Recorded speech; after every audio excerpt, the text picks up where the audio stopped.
Hello and welcome back to Foos Entertainment for day 2 of my event known as the Dune Chronicles. Yesterday, on the first day, episode 1, I guess you would call that, we reviewed 1984 cult classic David Lynch's Dune, which turns 40 years old this year. Well, 24 years ago, what many, including myself, although they did have some liberties in which they changed a couple of things, of course.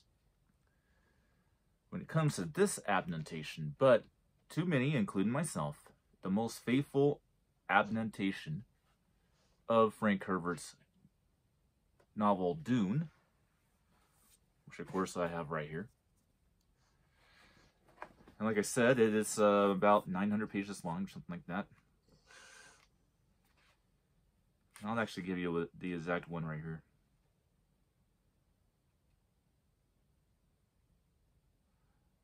It is 868 pages long.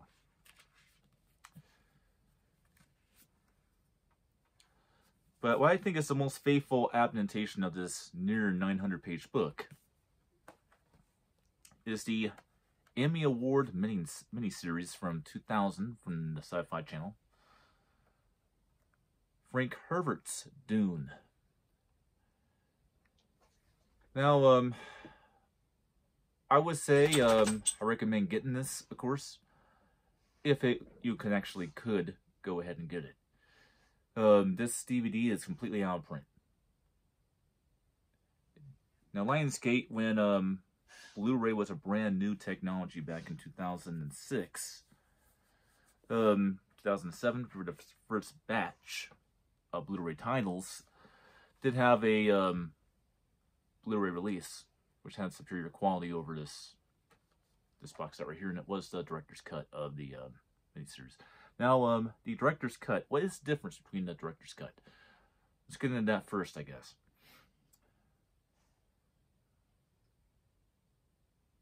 But I'll just go ahead and just read the back of the plot synopsis of this box set. But first, I'll go ahead and show it off. There wasn't really anything to see with the David Lynch movie, but there's some pretty cool artwork on this collector's edition right here. So, there you go. You can have a booklet. This one obviously goes right here. These actually have names. Disc 1 is actually known as this Frank Herbert's Dune. Disc 2 is known as Frank Herbert's Dune Episode 2, Muad'Dib. And of course, Episode 3 is known as Frank Herbert's Dune, The Prophet. You can see a pretty cool artwork on this. Now let's get on with it. Academy Award winner William Hurt stars in Frank Herbert's 4.5-hour director's cut, which includes 30 minutes of never-before-seen footage of the science fiction classic. In a distant future, the planet Dune is the only source of a mysterious spice that gives whoever controls it domination over commerce and civilization.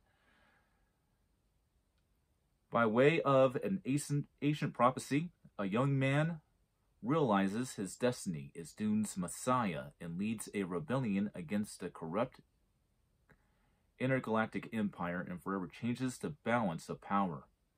It is a spectacular version of this science fiction odyssey. But yep, this is a very long one. This is 295 minutes long. Now, what are the similarities between this and the David Lynch movie? Well, a lot, because all of the adaptations of Dune are all telling exactly the same story. Now, just give me a second. I want to put the big book back next to all the other Dune books.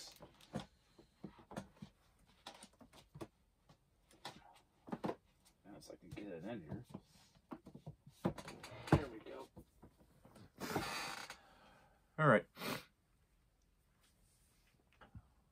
Well, one similarity, obviously, is the character of Paul Atreides. A lot of the same stuff happens. But here's where it gets very, very different. And there's a lot of differences as well. There's probably more differences than there are similarities between the two versions. And this one is far more faithful to the novel. Like I said, this is probably the most... This particular version is probably the most faithful to the novel. A lot of people make the argument that the two movies that came out in 2021 and most recently Dune Part 2 in 2024 are the most faithful. It depends on your own personal reference, what you consider to be the superior adaptation of the Frank Herbert novel.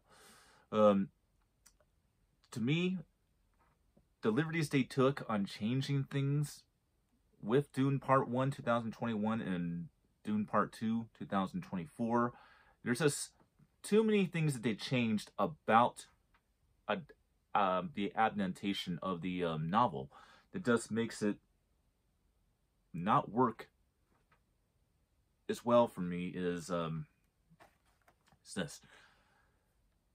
The things they changed in this are so mild that you don't mind as much on the things they changed in this.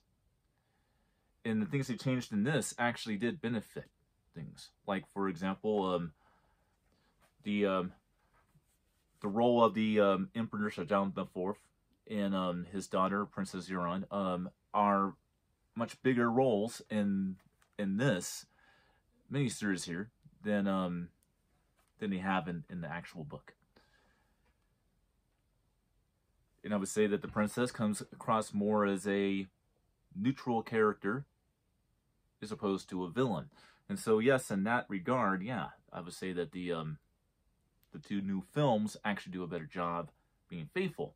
But that's a change that actually works because it works so well into the narrative of the story. And it also works into the narrative of the continuing saga of Dune. Because before we go on to reviewing Dune Part 1 and Dune Part 2, the saga of Dune is not over with this.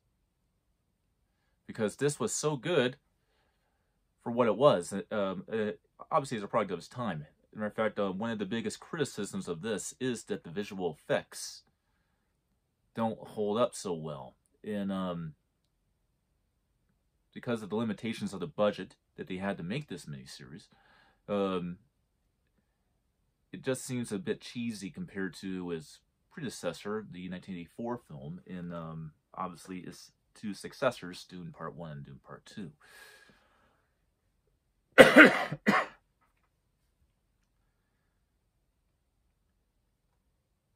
But it was very, very successful that they actually made a follow-up called Children of Dune, which is a direct adaptation of the second novel, Dune Messiah, and the third novel, Children of Dune, which in my opinion is a very exciting miniseries, and I look even more forward to reviewing that miniseries than I do reviewing this miniseries, for sure.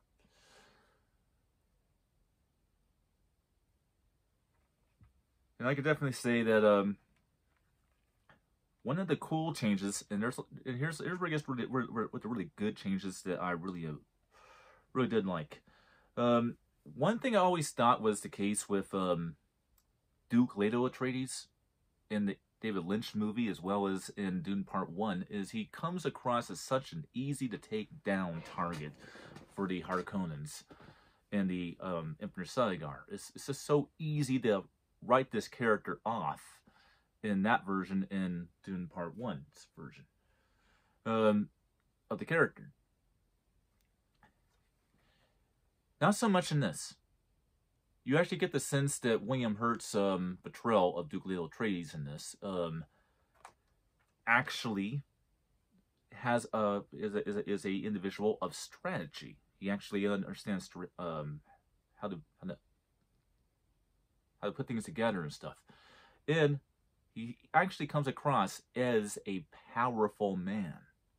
A very, very powerful man. The type of man that is not so easy to, rid the world of.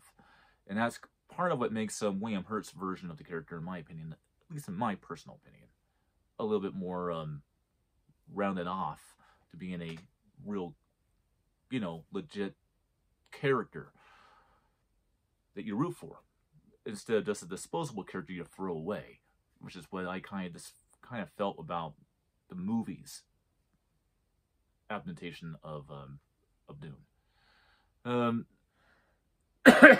Paul Atreides. I really do like Alec Newman's portrayal is Paul Atreides. Again, this is the second time that you've had a man play the character of Paul Atreides. See, in the novel, he's a teenager. And he's actually a teenager in a novel that becomes a man throughout the book.